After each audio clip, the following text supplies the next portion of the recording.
kasalanan.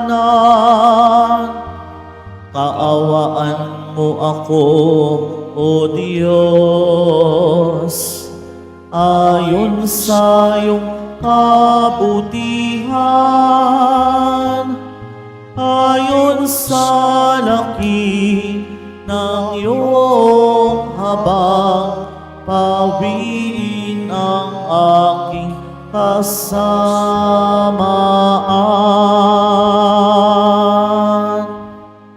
Sa ngalan ng Ama, ng Anak at ng Espiritu Santo. Amen. Ang pagpapala ng ating Panginoong Jesucristo, ang pag-ibig ng Diyos Ama, at ang pakikipagkaisa ng Espiritu Santo, naway sumainyong lahat. At sumayo rin. Mga kapatid, tinipon tayo bilang kaanib ng angkan ng Diyos, kaya't dumulog tayo sa mawaing Panginoong nagpapatawad ng lubos. Sinugong tagapagpagaling sa mga nagsisisi, Panginoon, kaawaan mo kami. Panginoon, kaawaan mo kami. Dumating na tagapag-anyayay mga makasalanan ay magsisi. Kristo, kaawaan mo kami. Kristo, kaawaan mo kami. Nakaluklok ka sa kanan ng Diyos, Ama, para ipamagitan kami. Panginoon, kaawaan mo kami. Panginoon, kaawaan mo kami. Kaawaan tayo ng makapangyarihang Diyos, patawarin tayo sa ating mga kasalanan at patnubayan tayo sa buhay na walang hanggan. Amen. Manalangin tayo. Ama naming makapangyarihan, puspusin mo kami ng iyong kagandahang loob upang sa pagmamalabis kami ay laging tumalikod at sa mga utos mo kami naway makasunod sa iyong patnubay at pagtataguyod. Sa pamamagitan ni Jesucristo, kasama ng Espiritu Santo, magpa sa walang hanggan. Amen. Magsipo muna ang lahat.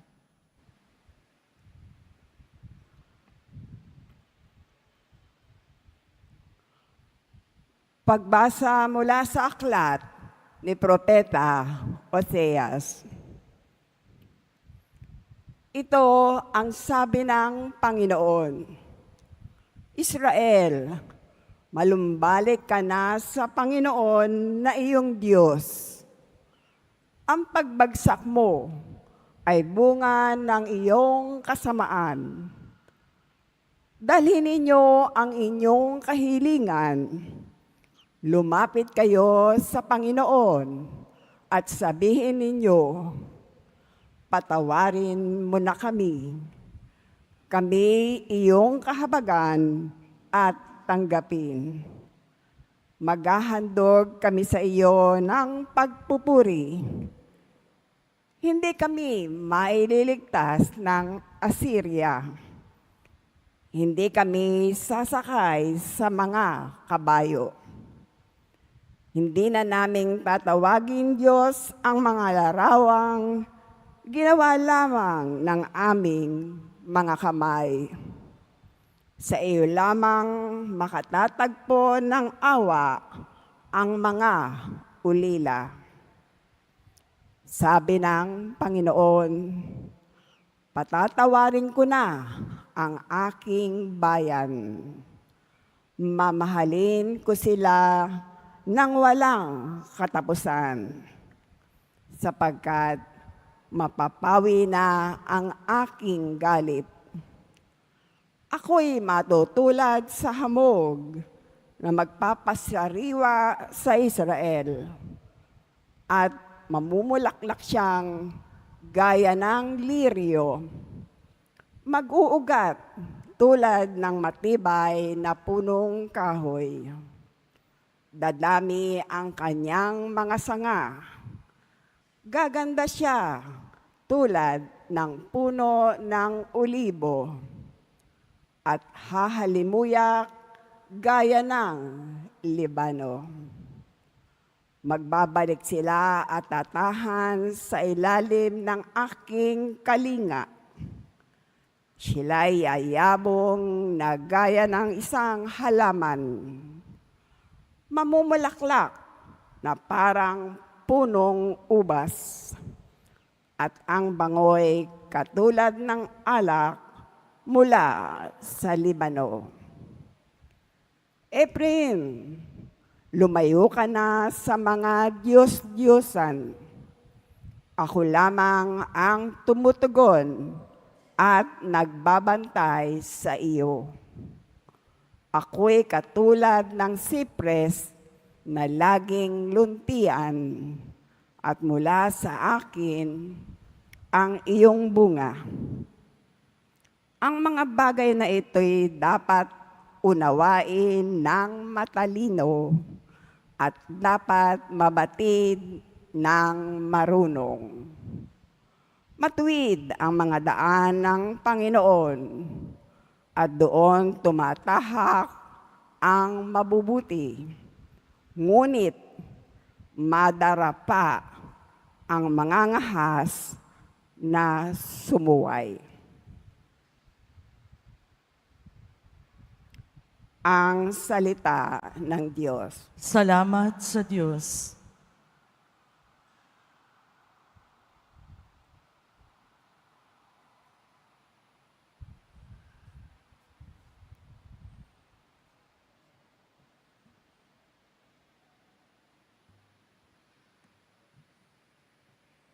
Tinig ko'y iyong pakinggan ang sabi ng poong mahal. Tinig ko'y iyong pakinggan ang sabi ng poong mahal. Sa paglabas namin sa bansang mabagsik, ganito ang wika na aking narinig. Mabigat mong dalay, aking iniibis, ipinabababa ko ang pasaning basket. Iniligtas kita sa gitna ng hirap, iniligtas kita nang ika'y tumawag. Tinig ko'y iyong pakinggan ang sabi ng poong mahal. Tinugon din kita sa gitna ng kidlat at sinubok kita sa batis Meriba. Kapag nangungusap, ako'y inyong dinggin. Sana'y makinig ka, o bansang Israel. Tinig ko'y iyong pakinggan ang sabi ng poong mahal. Ang Diyos ay huwag mong paglingkuran. Diyos ng ibang bansay, di dapat luhuran. Ako'y Panginoon, ako ang Diyos mo. Ako ang tumubos sa iyo sa Ehipto. Tinig ko'y iyong pakinggan ang sabi ng poong mahal.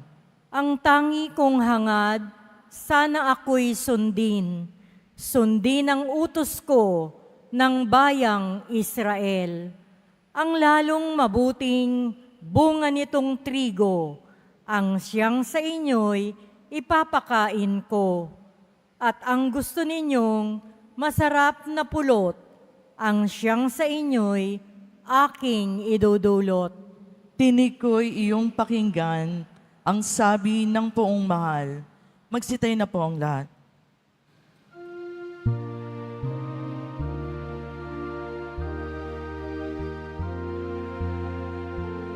Nagpupuri kami sa'yo, Panginoong Jesucristo.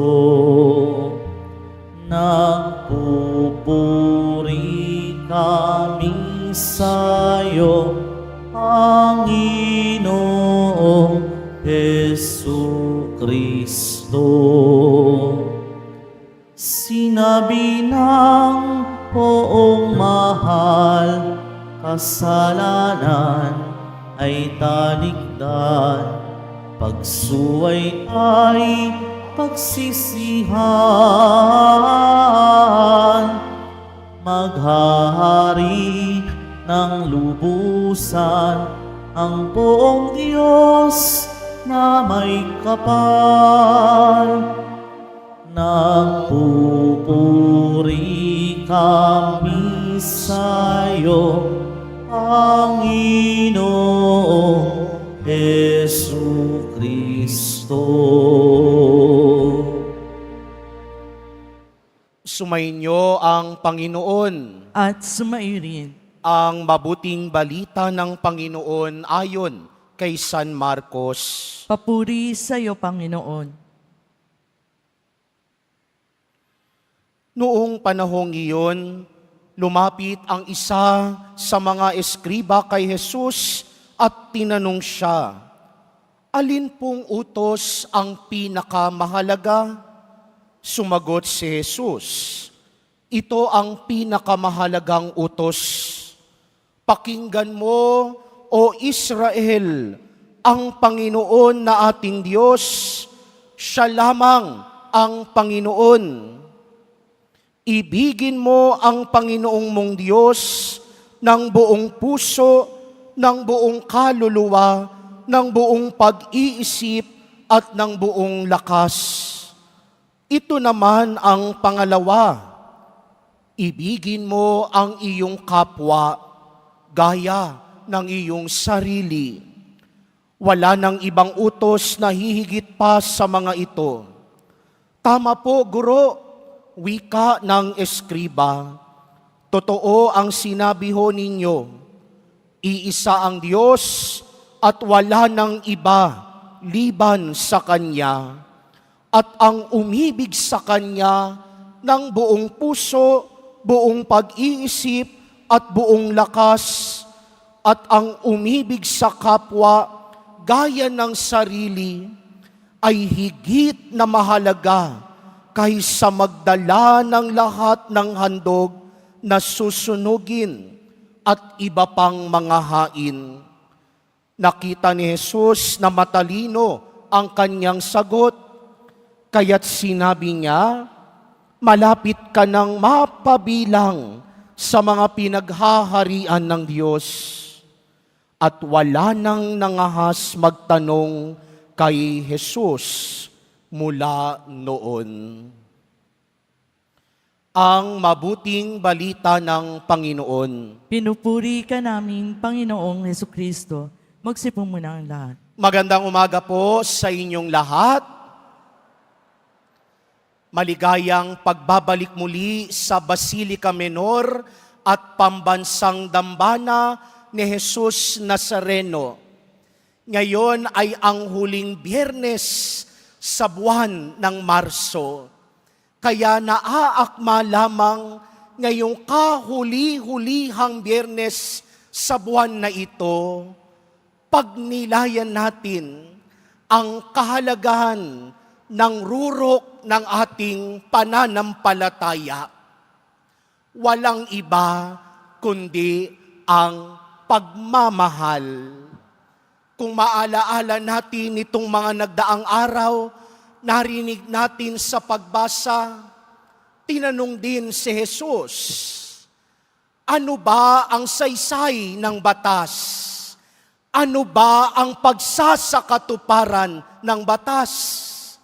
Matalino ang sagot ni Jesus. Sabi ni Jesus, "Naparito ako hindi para ipagsawalang bisa ang kautusan. Bagkus naparito ako para bigyang katuparan ang kautusan." At ano ang katuparan at saysay ng kautusan? Walang iba kundi ang pagmamahal. Love is the fulfillment of the law. Magkakaroon lamang ng saysay ang utos, ang batas, kung ito ay naisa sa konkreto sa pagmamahal sa kapwa. At ganun din sa Ebanghelyo natin ngayong Biyernes. Tinanong si Jesus, ano ho ba ang pinakamahalagang utos? Bakit tinanong siya ng eskriba? Dahil nung panahon ni Jesus, merong mahigit kumulang 600 utos na kailangang sundin ng isang masugid na tagasunod na Hudyo. Out of 10 commandments, nakalikha sila ng 613 commandments.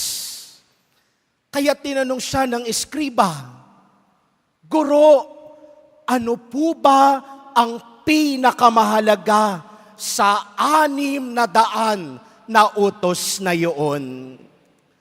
Sabi ni Jesus, ang pinakamahalaga ay ito.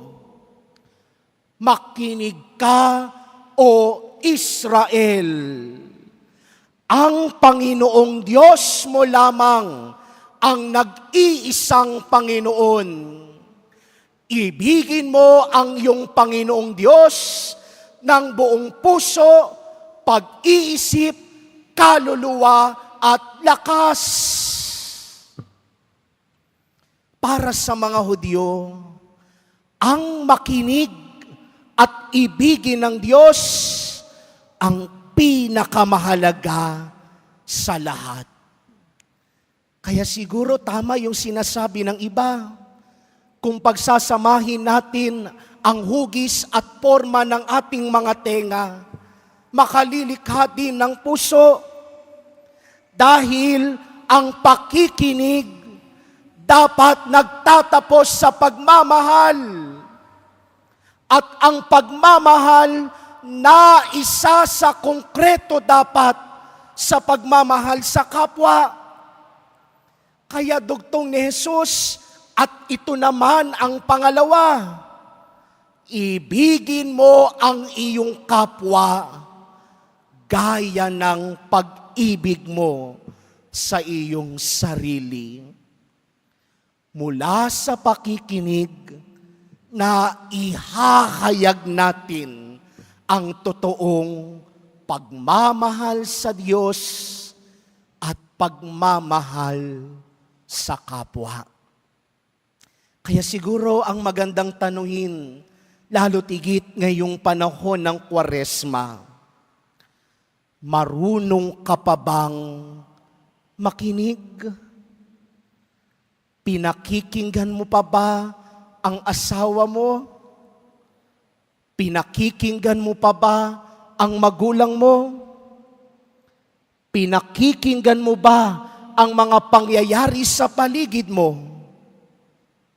O baka mas pinili mo na lang na maging manhid at sarili lang ang pinakikinggan?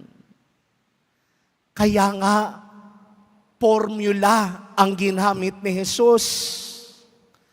Ang pakikinig, kaalinsabay ng pagmamahal, na isa sa konkreto dapat sa pagmamalasakit at pagmamahal sa kapwa. Hindi sapat na pinakinggan mo lang at lalabas sa kabila. Hindi sapat na pinakinggan mo lang at naunawaan mo lang. Dahil kung totoong nauunawaan mo ang pinakikinggan mo, na isasalin mo dapat sa mga konkretong gawain. Kung tutuusin, napakasimple lang naman ng nais ipagkahulugan ni Jesus. Mahal mo ang Diyos, pues mahalin mo ang kapwa mo. Pero yung kapwa na tinutukoy ni Jesus ay hindi lang yung mga taong mabubuti sa'yo. Hindi lang yung mga taong kapalagayan mo ng loob. Hindi lang yung mga taong itinuturing mong kaibigan. Bagkus, kapwang maituturing din kahit ang mga taong mahirap ibigin. Kahit yung mga taong itinuturing nating kaaway. Kahit yung mga taong minsang nanloko sa atin. Dahil yon ang rurok ng pagmamahal sa Diyos. Ang paglilimot sa sarili, ang pagpapakumbaba para ibigin ang kapwa. Kaya mga minamahal kong kapatid, makikita natin dito na makikita natin na totoo tayong buhay na buhay kung tayo ay nagmamahal. Dahil maa-appreciate lamang natin ang buhay kung ang buhay na ito ay inilalaan para sa ibang tao. Katulad ng pinakita ni Jesus Nazareno sa krus.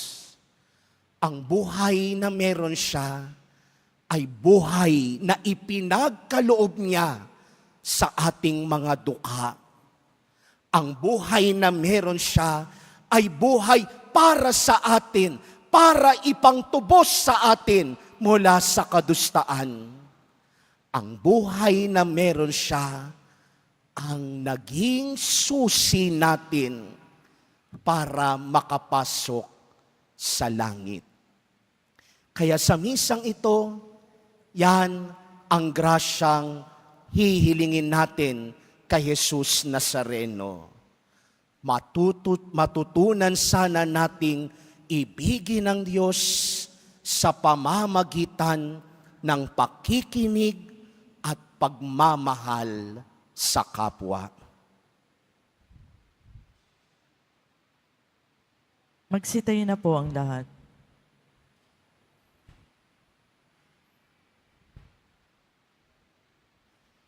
Minamahal kong mga kapatid, manalangin tayo sa Diyos Ama na pukawin ng Kanyang pag-ibig ang lahat at ang Kanyang pag-ibig ay matatak sa ating pakikitungo sa bawat tao. Sa bawat panalangin ang ating itutugon, Panginoong Diyos, palaguin mo kami sa iyong pag-ibig. Panginoong Diyos, palaguin mo kami sa iyong pag-ibig. Ang simbahan naway hindi kailanman tumigil sa pagpapahayag ng pag-ibig sa Diyos at sa kapwa bilang puso ng Ebanghelyo. Manalangin tayo. Panginoong Diyos, palaguin mo kami sa iyong pag-ibig. At tinawang huwag kaligtaan kailanman ang magpadama ng habag sa mga kapuspalad, sa mga walang nagmamahal, at mga nangangailangan. Manalangin tayo. Panginoong Diyos, palaguin mo kami sa iyong pag-ibig. At tinawang pakitunguhan ang bawat tao ng may kabutihang loob at paggalang. Manalangin tayo. Panginoong Diyos, palaguin mo kami sa iyong pag-ibig.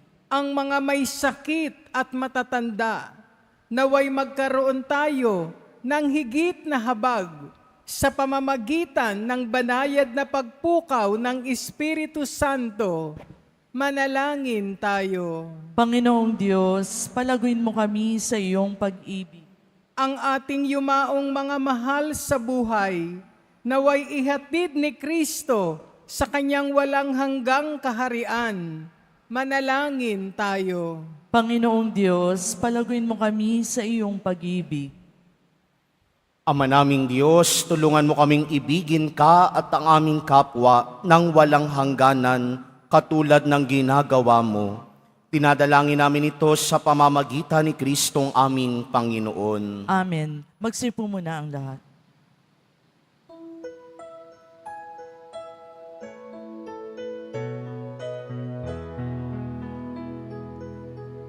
Sumasamo kami sa'yo,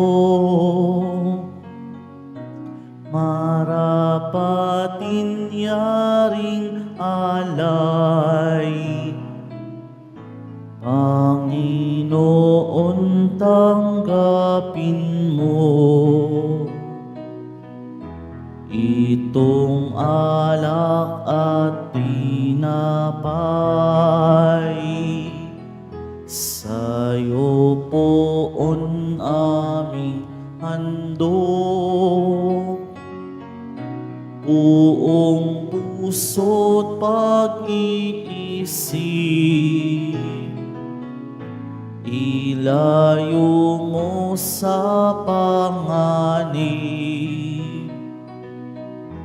at kupkupin sa pag-ibig.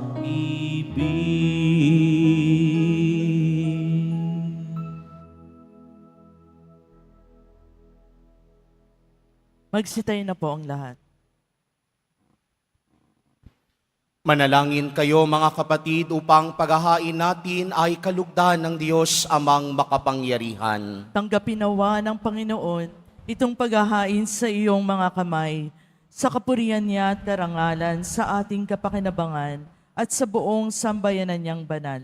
Ama naming lumikha, tunghayan mo ang mga alay na itinalaga namin sa iyo upang kalugdan mo ang mga inihahain naming ito at kami ay laging dulutan nito ng pagliligtas mo sa pamamagitan ni Jesucristo kasama ng Espiritu Santo magpa sa walang hanggan. Amen. Sumainyo ang Panginoon. At sumaiyo rin. Itaas sa Diyos ang inyong puso at diwa. Tinaas na namin sa Panginoon. Pasalamatan natin ang Panginoong ating Diyos. Marapat na siya'y pasalamatan. Ama naming makapangyarihan, tunay ngang marapat na ikaw ay aming pasalamatan sa pamamagitan ni Jesucristo na aming Panginoon. Minarapat mong ang pagtitiis para sa naghihirap ay maging tagapagpahiwatig ng pasasalamat na aming inihahain ngayon sa iyong hapag. Ang iyong anak ay ulirang tagabigay ng pagsasaluhan sa mga nagugutom at mga nauuhaw. Sa pagsunod namin sa gilo mong anak, ang pagkamawain mo ay aming ginaganap upang ang pag-iimbot ay mapawing lahat sa aming pag-uugali at gawaing binabalak. Kaya kaisa ng mga anghel na nagsisiawit ng papuri sa iyo, nang walang humpay sa kalangitan, kami nagbubunyi sa iyong kadakilaan.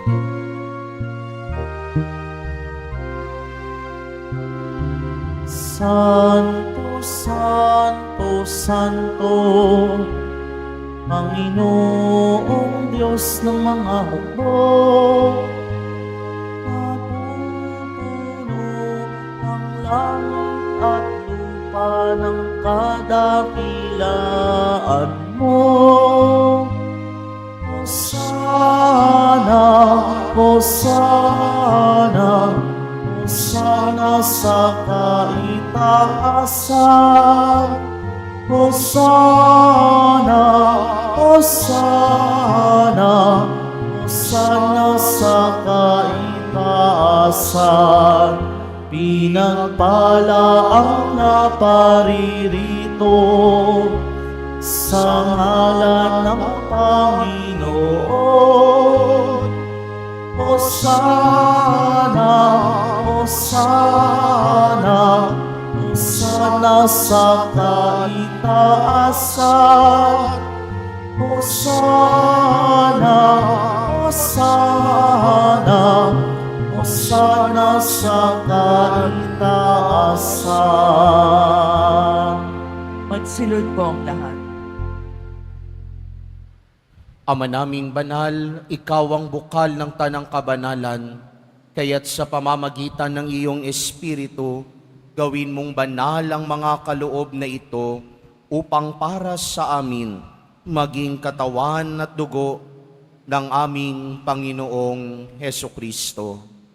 Bago niya pinagtiis ang kusang loob na maging handog, hinawakan niya ang tinapay, pinasalamatan kaniya, pinaghati-hati niya iyon, iniabot sa kanyang mga alagad at sinabi, "Tanggapin ninyong lahat ito at kanin. Ito ang aking katawan na ihahandog para sa inyo."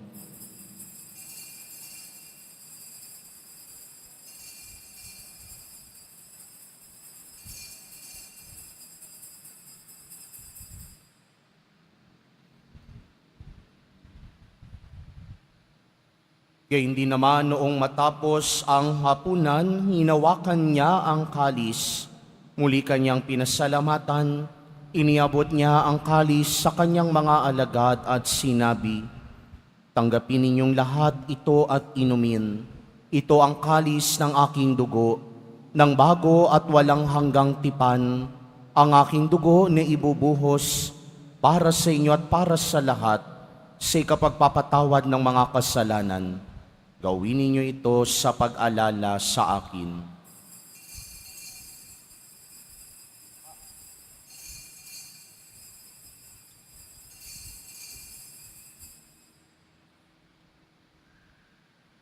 Magsitayo na po ang lahat.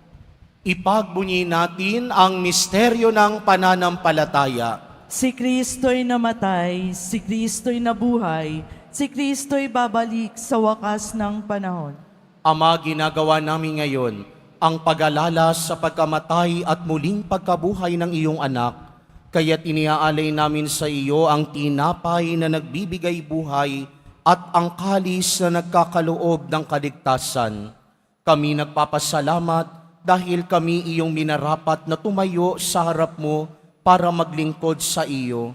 Isinasamo namin kaming magsasalo-salo sa katawan at dugo ni Kristo ay mabuklod sa pagkakaisa sa pamamagitan ng Espiritu Santo.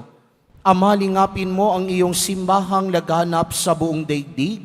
Puspusin mo kami sa pag-ibig kaysa ni Francisco na aming Papa at ni Jose na aming obispo at ng tanang kaparian. Alalahanin mo rin ang mga kapatid naming nahimlay na may pag-asang sila'y muling mabubuhay, gayon din ang lahat ng mga pumanaw.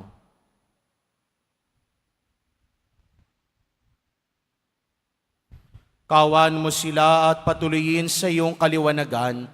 Kawan mo't pagindapatin kaming lahat na makasalo sa iyong buhay na walang wakas, kaysa ng mahal na Birheng Maria na Ina ng Diyos, ng kabiyak ng puso niyang si San Jose, kaysa ng mga apostol, ni San Juan Bautista at ng lahat ng mga banal na namuhay dito sa daigdig ng kalugod-lugod sa iyo. Maipagdiwang nawa namin ang pagpupuri sa ikararangal mo sa pamamagitan ng iyong anak na aming Panginoong Hesukristo. Sa pamamagitan ni Kristo, kasama niya at sa Kanya, ang lahat ng parangal at papuri ay sa iyo, Diyos Amang makapangyarihan, kasama ng Espiritu Santo, magpasawalang hanggan.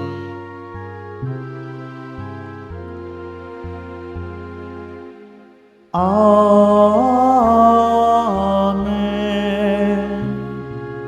Amen.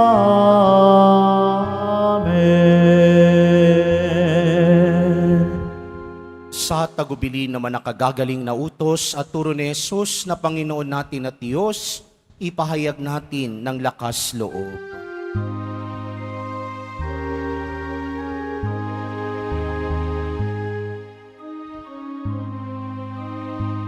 Umasa langit ka, sambahin ang ngalan mo.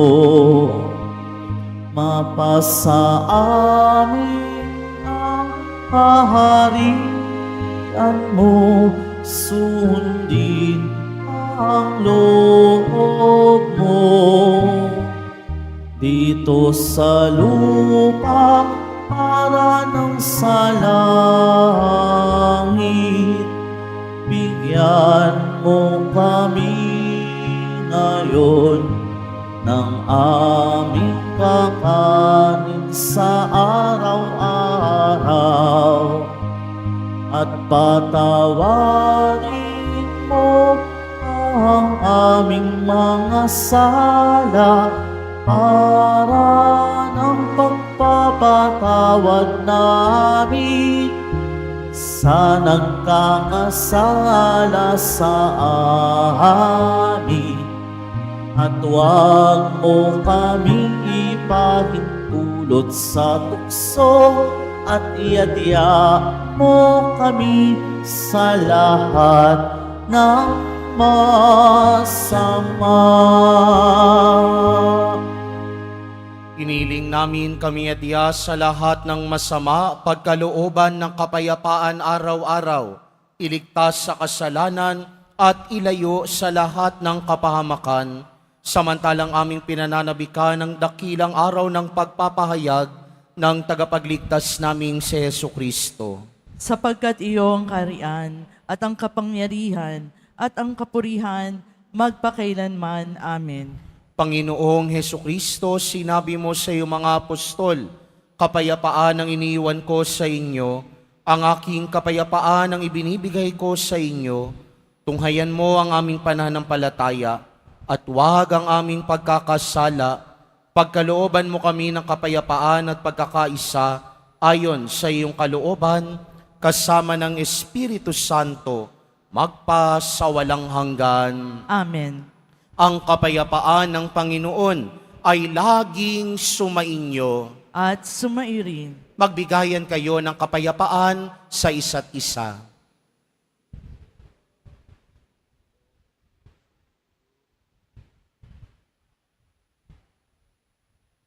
Kordero ng Diyos na nag-aalis ng mga kasalanan ng sanlibutan, maawa ka sa amin.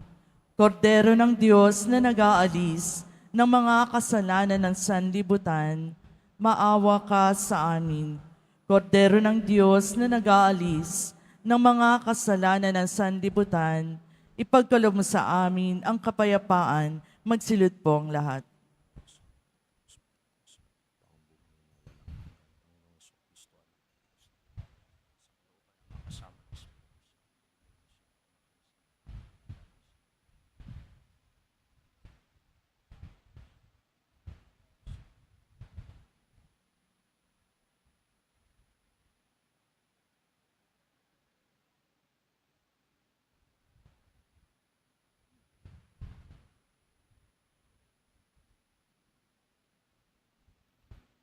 Ito si Jesus, ang kordero ng Diyos, na nag-alis ng mga kasalanan ng sanlibutan.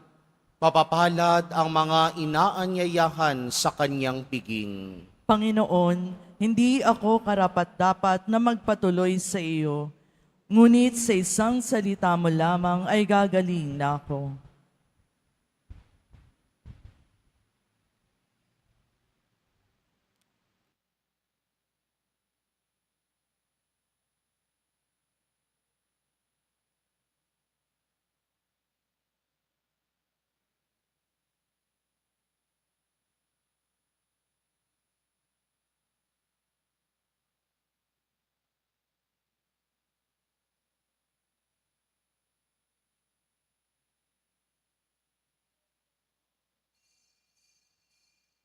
Para sa lahat ng tatanggap ng banal na komunyon, sasagot po tayo ng amen pagkasabi ng paryo ni lay minister ng katawan ni Kristo at isubag agad sa bibig bago mali sa harapan ng paryo lay minister.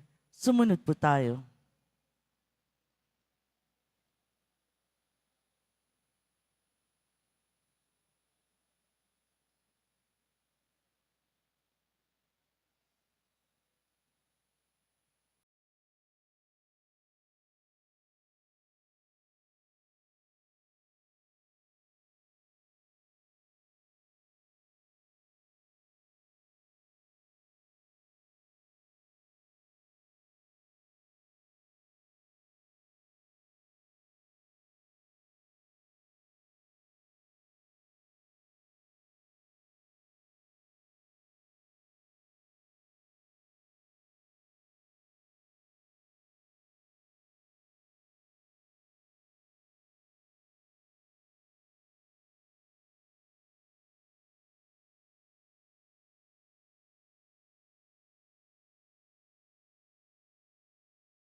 Manalangin tayo.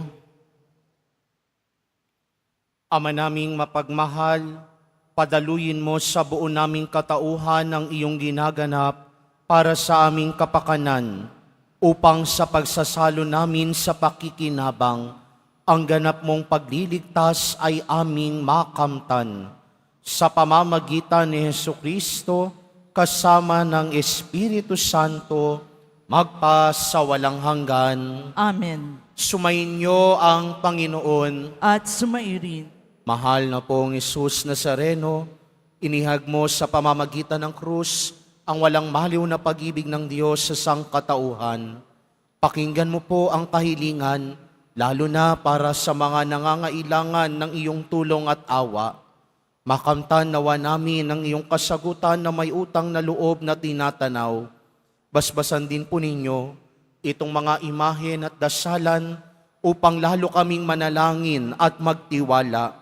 Sa pamamagitan ng bendisyon na ito, naway lalo kaming maging mapaglingkod, masunurin at tapat sa iyo na aming maluwalhating Panginoon, magpa sa walang hanggan. Amen. At pagpalain at pag-ingatan kayo lagi ng makapangyarihang Diyos, Ama, Anak, at Espiritu Santo. Amen. Naialay na ang banal na misa, umayo kayong taglahayang pag-ibig at kapayapaan ng poong Jesus Nazareno. Salamat sa Diyos.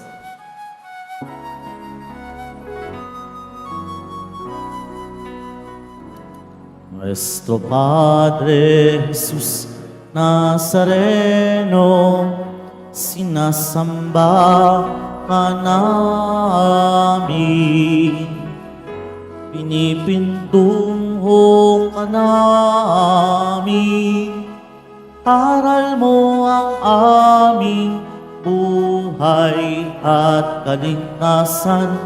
Nuestro Padre Jesus Nazareno, iligtas mo kami sa kasalanan. Ang krus mong kinamatayan ay sagisag ng aming kaligtasan. Nuestro Padre Jesus Nazareno, dinarangal ka namin. Nuestro Padre Jesus Nazareno, nilulwalhati ka namin. Nuestro Padre Jesus Nazareno, dinarangal ka namin. Nuestro Padre Jesus Nazareno, nilulwalhati ka namin.